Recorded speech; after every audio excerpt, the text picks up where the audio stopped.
함께 기도드리겠습니다.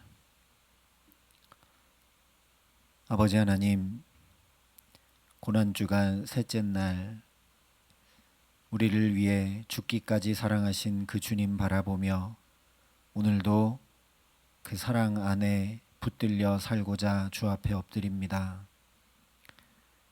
오직 주의 사랑에 매여 한 걸음 한 걸음 살아감에 부족함 없도록 오늘도 예비하신 은혜로 우리에게 충만케 하여 주시고 주의 말씀이 우리를 깨우쳐 가르쳐 주시고 주의 성령이 우리의 연약함을 도우시는 은혜가 가득 임하게 하여 주시옵소서. 예수님 이름으로 기도합니다. 아멘. 오늘 우리에게 주시는 하나님 말씀은 마가복음 14장 32절부터 42절의 말씀입니다. 마가복음 14장 32절부터 42절의 말씀을 봉독해 드리겠습니다. 하나님의 말씀입니다. 그들이 겟세마네라 하는 곳에 이르매 예수께서 제자들에게 이르시되 내가 기도할 동안에 너희는 여기 앉아 있으라 하시고 베드로와 야고보와 요한을 데리고 가실새 심히 놀라시며 슬퍼하사 말씀하시되 내 마음이 심히 고민하여 죽게 되었으니 너희는 여기 머물러 깨어 있으라 하시고 조금 나아가사 땅에 엎드려 될 수 있는 대로 이때가 자기에게서 지나가기를 구하여 이르시되 아빠 아버지여 아버지께는 모든 것이 가능하오니 이 잔을 내게서 옮기시옵소서. 그러나 나의 원대로 마시옵고 아버지의 원대로 하옵소서 하시고 돌아오사 제자들이 자는 것을 보시고 베드로에게 말씀하시되 시몬아 자느냐 내가 1시간도 깨어 있을 수 없더냐 시험에 들지 않게 깨어 있어 기도하라.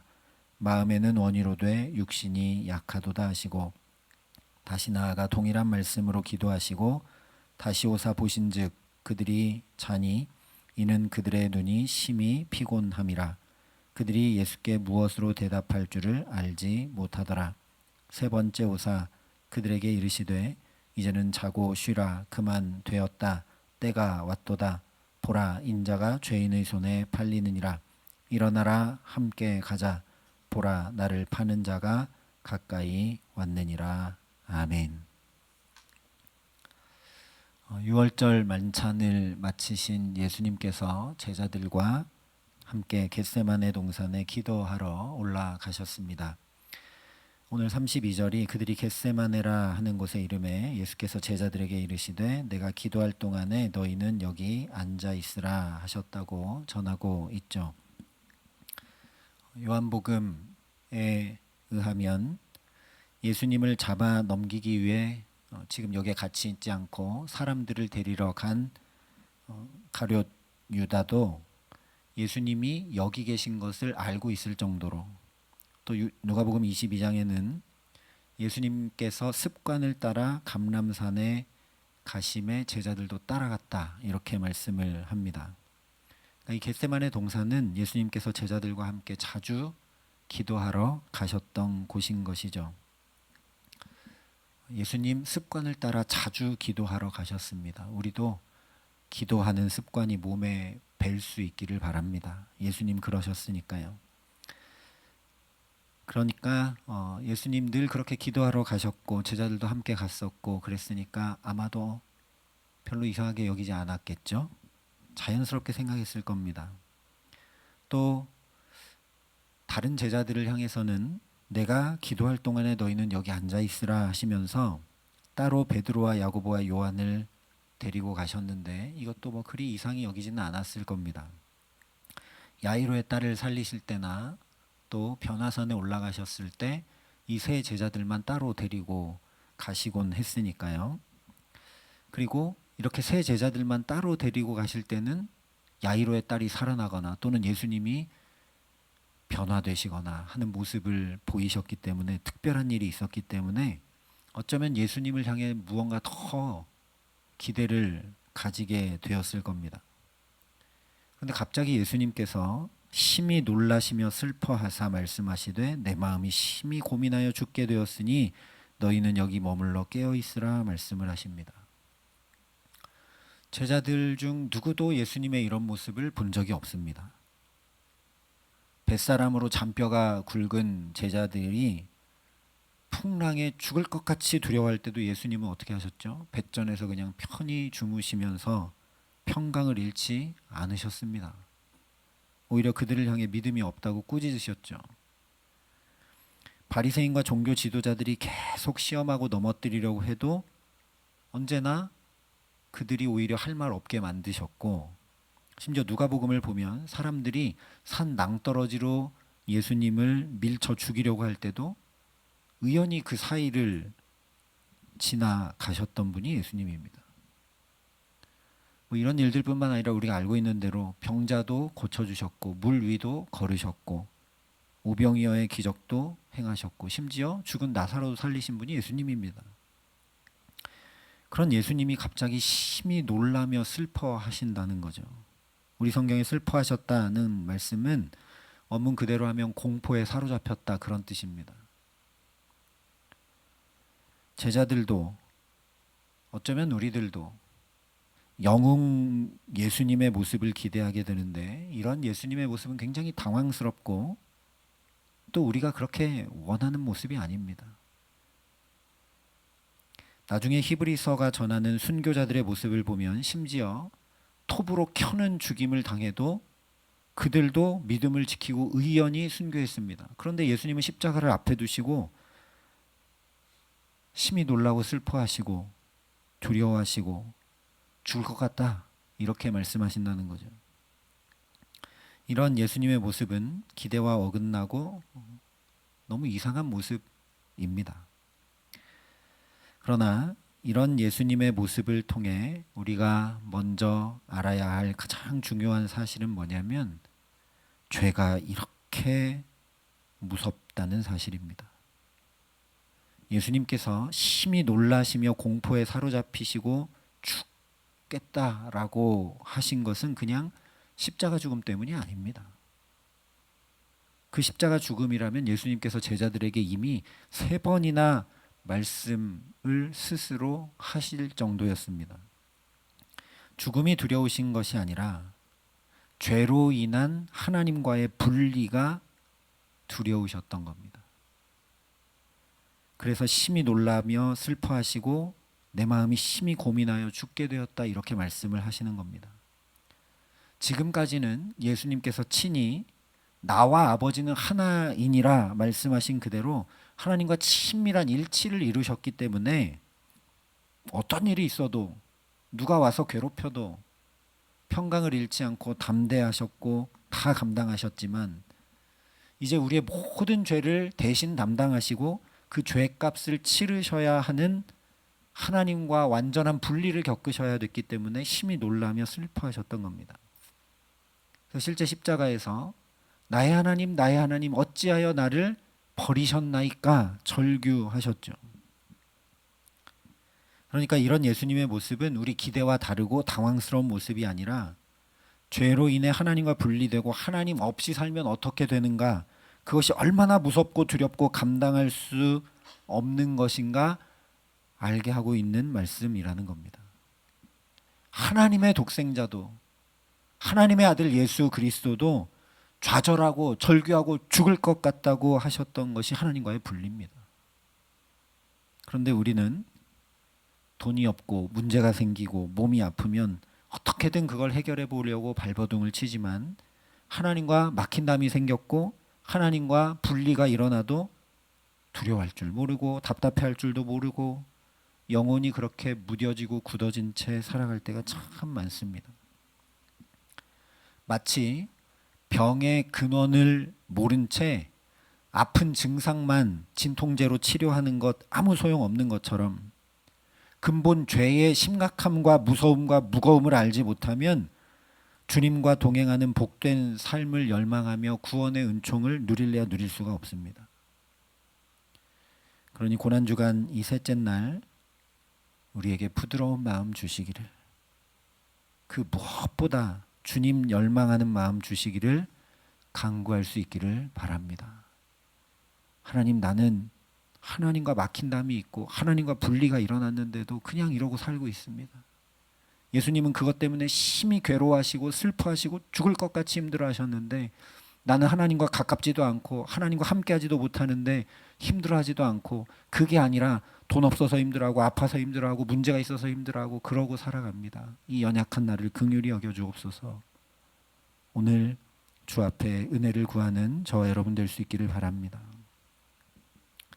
그런데 그것이 그냥 우리 모습입니다. 인생에 한두 번이 아니라 무슨 일이 있으면 매번 놀라게 되고 슬퍼하게 되고 공포에 사로잡히고 마음이 짓눌리고 심히 고민하여 죽을 것 같다 토로하며 살아가는 것이 우리 모습입니다.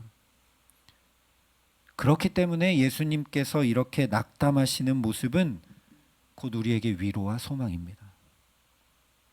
예수님께서 우리가 바라는 대로 놀라운 능력 가지고 아무 고민 없이 슬퍼함 없이 낙심 없이 영웅처럼 그렇게 의연하게 그냥 십자가를 지고 나가셨다면 아마 우리에겐 아무 소망이 없을 겁니다.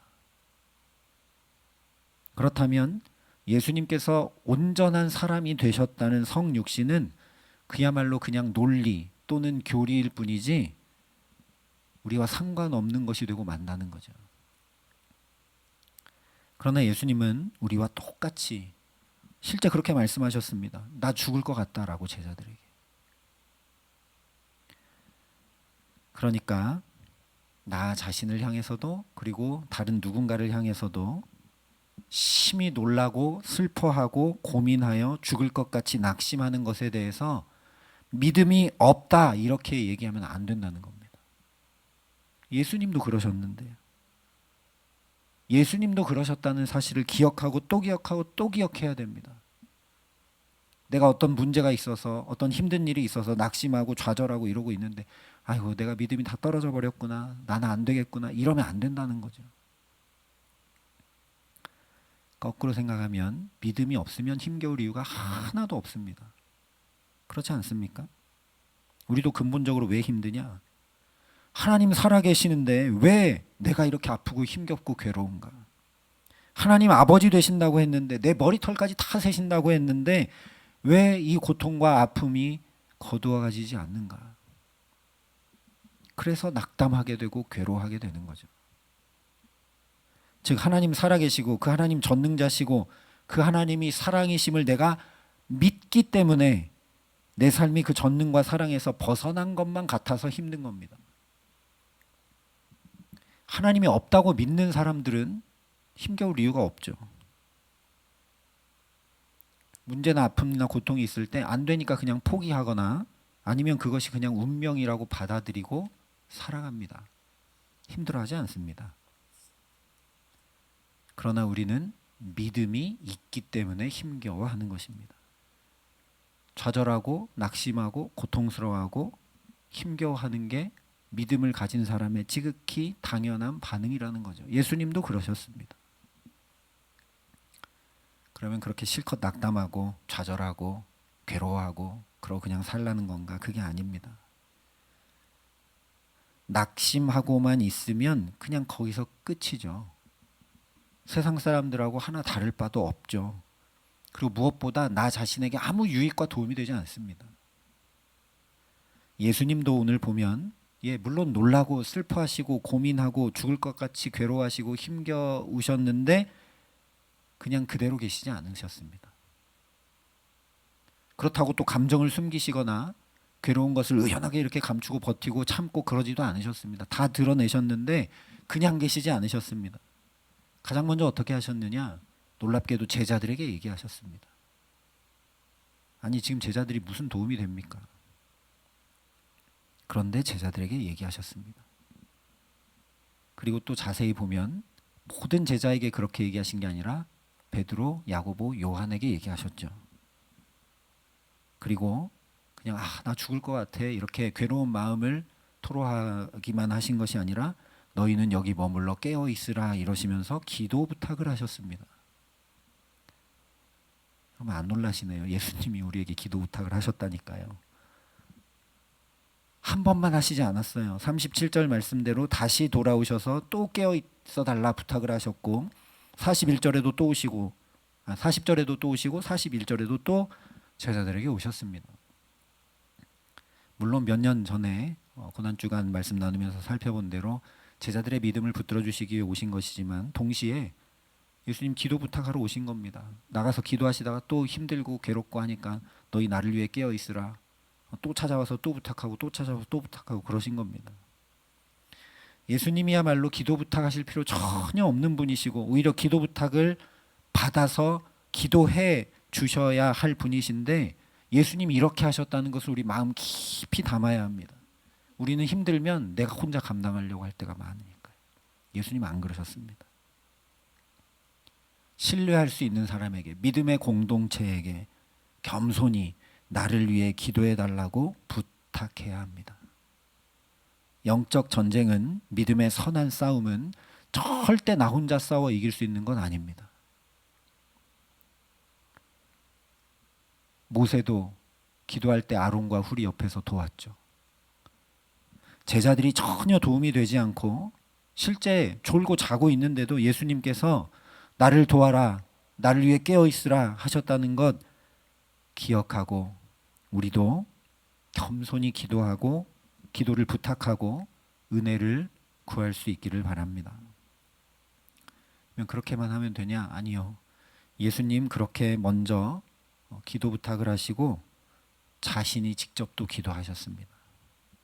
35절 36절에 보면 조금 나아가사 땅에 엎드려 될 수 있는 대로 이때가 자기에게서 지나가기를 구하여 이르시되 아빠 아버지와 아버지께는 모든 것이 가능하오니 이 잔을 내게서 옮기시옵소서. 그러나 나의 원대로 마시옵고 아버지의 원대로 하옵소서. 우리도 너무 힘겹잖아요. 그러면 기도할 힘조차 없습니다.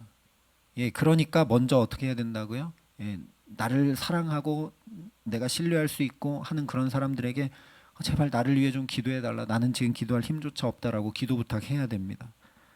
기도 중보를 그렇게 부탁하고 그 다음에는 나도 의지를 가지고 내 문제와 아픔을 가지고 나아가 하나님 앞에 기도해야 합니다. 예수님께서 그런데 어떻게 기도하셨냐? 하나님, 이때가 내게서 좀 지나가게 해주시면 안 될까요? 기도하셨습니다. 하나님 모든 게 가능하시잖아요. 이 잔을 좀 옮겨주시면 안 되나요? 달리 얘기하면 하나님 십자가 말고 다른 방법으로 좀 구원해 주시면 안 되나요? 제가 꼭 십자가를 져야 되나요? 그렇게 기도하셨다는 겁니다. 예수님도 예수님께서 생각하고 바라시고 원하는 바를 먼저 하나님 앞에 기도하셨다라는 겁니다.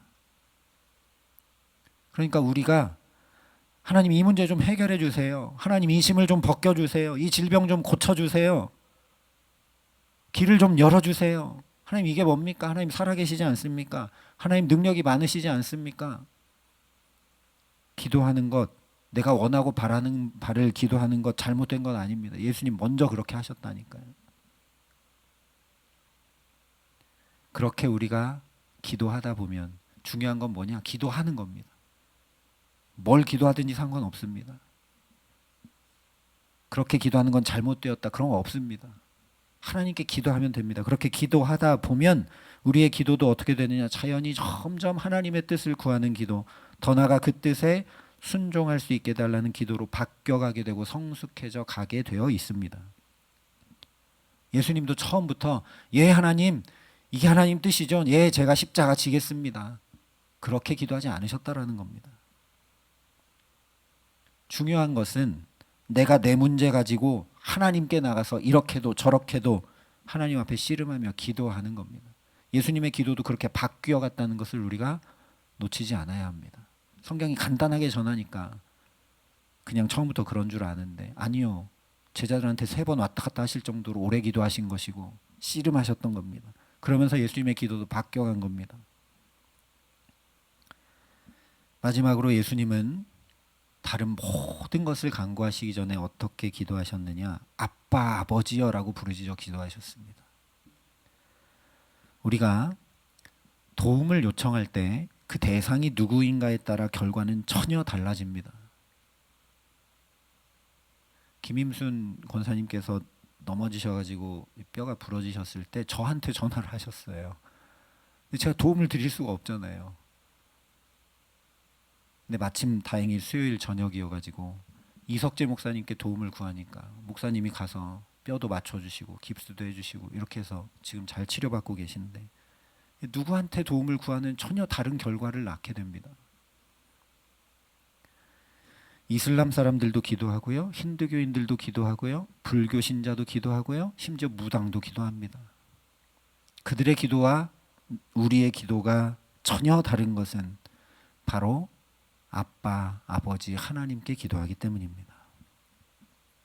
그 아버지는 나를 위해 모든 것을, 심지어 당신의 독생자 예수 그리스도까지 내어주신 그런 아버지십니다. 그런데 내가 그 아버지를 부르지 않으면 그 아버지는 내 아버지가 되질 못합니다. 내가 하나님을 아버지로 부를 때 나는 그의 자녀가 됩니다. 여러분, 돌아온 탕자 이야기 잘 아시죠? 돌아온 탕자가 집에 돌아왔을 때 어떻게 하신 줄 아십니까? 주인이시여 나를 종으로 써주십시오, 그렇게 얘기 안 했습니다. 내가 하늘과 아버지께 죄를 지었사오니라고 아버지를 불러요. 그랬더니 자녀가 회복되는 겁니다. 그래서 우리가 하나님을 어떻게 부르느냐, 하나님께 어떻게 기도하고 나가는 굉장히 중요합니다. 예수님 가르쳐 주셨습니다. 아빠, 아버지요, 너희 하늘 아버지께 기도하라고. 근데 우리도 베드로처럼 좀 민망하기도 하고 죄송스럽기도 하고 염치 없기도 하고, 왜냐하면 믿음을 잘 못 지키는 것 같거든요. 막 쓰러진 것 같고 넘어진 것 같고 좌절하고 낙담하고 그런 것 같아가지고. 그런데 여러분, 우리 자녀들이 실수하고 잘못한다고 우리 자녀 아닙니까? 내가 쓰러져도요, 넘어져도요, 내가 잘 해내지 못해도요, 믿음 없는 것 같아도요, 심지어 죄를 짓는 것 같아도요, 여전히 하나님은 내 아빠, 아버지이십니다. 예수님 그래서 아빠, 아버지라고 부르신 겁니다. 예수님도 지금 좌절하셨잖아요. 십자가 못 지겠다고 그러고 계시잖아요. 나의 어떠함과 아무 상관없습니다. 오히려 내가 심히 두려워하고 공포에 떨고 있으면 평소에 알지 못했던 아버지의 사랑과 능력과 지혜를 더 깊고 세밀하게 경험하게 됩니다. 우리 자녀가 공포에 질려서 덜덜 떨고 있다고 한번 생각해 보세요. 그러면 아버지 눈이 뒤집힙니다. 평소에 없던 힘도 가지고 그 아들을 구해내겠죠. 그게 아빠, 아버지를 부르는 능력입니다. 우리에게는 그 아빠, 아버지를 부를 수 있는 특권이 있습니다. 너희가 아들임으로 하나님이 그 아들의 영을 우리 마음 가운데 보내사 아빠, 아버지라 부르게 하셨느니라. 아빠한테는 뭐 잘 보일 필요 없습니다. 있는 그대로 가면 되고 숨길 것 없고 오히려 더 구할 수 있습니다. 예수님처럼 오늘 이 첫 시간 아빠, 아버지여 외치고 부르짖고 고백하며, 내가 그 주님의 자녀인 것을 기억하고 또 기억하고 또 기억하는 은혜를 가득 누리실 수 있기를 바랍니다. 그러는 가운데 예수님도 제자들은 자고 있고 나는 너무 낙담되어 있는데 나를 도울 이는 하나도 없고, 그런데도 아빠, 아버지여 부르며 기도하시니까 어떻게 되었느냐? 그만 되었다, 때가 왔도다. 응답과 확신을 얻게 되셨습니다. 그리고 더 나아가서 일어나라, 함께 가자. 예수님 너무 낙심해서 그야말로 혼돈과 좌절과 낭망의 상태에 빠져서 나 죽을 것 같다고 막 제자들한테도 그러셨을 정도였는데, 기도하고 나시니까 아빠, 아버지여 부르짖고 나니까 일어나자, 함께 가자. 예수님만 일어나서 담대히 가시는 게 아니라 제자들도 이끌고 가실 정도로 그렇게 새 힘을 얻어 다시 나아가실 수 있게 됩니다. 그러니 오늘도 부단히 아빠, 아버지여 부르짖어 간구하는 저와 여러분 될 수 있기를 바랍니다. 비록 내 눈앞에 문제와 고통이 해결되지 않는다 할지라도 그 어떤 것에서도 하나님의 사랑에서 나를 끊어낼 수 없음을 아빠, 아버지여 부르며 분명히 확인하고 예수님처럼 또 새 힘을 얻어 담대한 믿음으로 살아가게 하시기를 간절히 기도합니다. 그러면 이 기도는 뭐 그냥 결국 내 마음을 새롭게 하고 내가 결단하고 하나님 뜻에 따르게만 만들었냐? 전혀 그렇지 않습니다. 우리 아는 대로 이 기도는 어떻게 응답됩니까? 사망 권세를 이기고 부활하도록 응답하십니다. 하나님 우리 기도 다 들으십니다. 우리 아빠 아버지이십니다. 내가 생각지도 않은 기대치도 못한 것으로 놀랍게 응답해 주시는 그 아빠 아버지께 오늘 우리도 기도해서 결국 죽음의 고통도 넘어 부활 생명과 영광이 우리 삶에도 가득 나타나게 하시는 아빠 아버지의 사랑 안에 살아가게 하시기를 주님의 이름으로 간절히 축원합니다. 함께 기도하시겠습니다. 아버지 하나님, 아버지를 예수님처럼 바라보고 부르고 의지하고 붙들고 살아갈 수 있도록 우리에게 은혜를 더하여 주시옵소서. 예수님 우리와 똑같이 낙심하셨고 좌절하셨고 죽을 만큼 괴로워하셨고 예수님 우리와 똑같이 원하는 바를 내가 이렇게 했으면 좋겠다고 하는 바를 있는 그대로 하나님 앞에 아뢰을 수 있었던 것은 하나님의 아빠 아버지심을 아셨기 때문인 줄 압니다. 우리도 하나님께 그렇게 나아갈 수 있도록 성령께서 우리의 연약함을 도우시기를 간절히 소원합니다.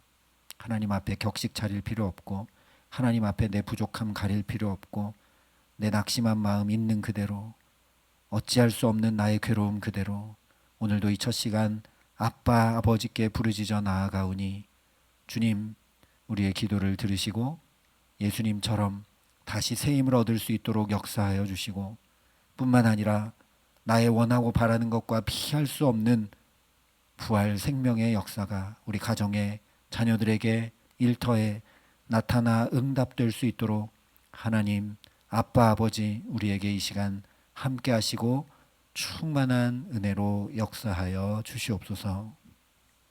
이제는 주 예수 그리스도의 은혜와 하나님의 사랑과 성령님의 교통하심이 여기 머리 숙여 아빠 아버지를 부르며 그 아버지와 동행하는 복된 삶 살기를 소원하고 결단하는 여기 모인 모든 주의 성도들과 사랑의 빛교회 모든 교우들과 이 나라 이 민족과 이 귀한 복음을 오늘도 세계 만방에 전하시는 선교사님들 가운데 이제로부터 영원토록 함께 하시기를 간절히 축원하옵나이다. 아멘.